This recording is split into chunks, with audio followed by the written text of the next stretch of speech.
Allô, oui, c'est Eric Romer.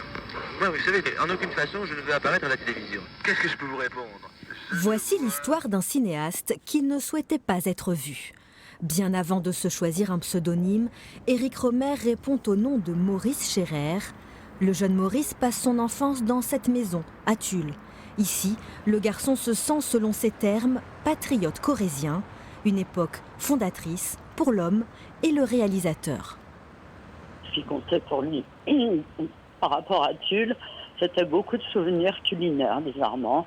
Le miassou, le farci dur, les tourteaux, parce que sa mère était une grande cuisinière. Et il avait beaucoup d'affection pour Tulle, pour sa région, pour la campagne. Depuis cette maison, Maurice emprunte chaque jour le chemin secret des écoliers, avec vue imprenable sur Tulle.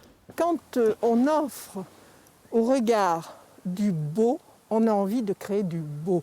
Et quand vous êtes là, avouez, c'est grandiose, c'est magnifique.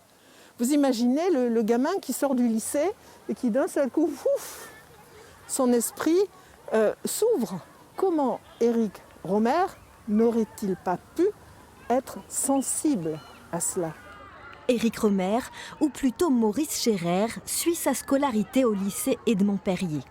Aujourd'hui, les élèves de l'établissement marchent sans le savoir dans les pas du cinéaste, les traces discrètes d'un réalisateur pour qui seule l'œuvre est destinée à être publique. L'homme reste en retrait, mais son affection n'en est pas moins sincère, comme le laisse entendre un rare message adressé à l'association des anciens étudiants. Eric Romer, qui n'a pas oublié le lycée de Maurice Scherrer. C'est ça qui est important. Hein? Le grand cinéaste, l'homme mûr, pensait d'abord au jeune homme, au petit garçon qu'il avait été en écrivant ça. C'est intéressant, ce retour en arrière. Nous n'avons pas bien sûr la prétention d'être arrivés à la vérité définitive. Notre démonstration peut ne pas convaincre.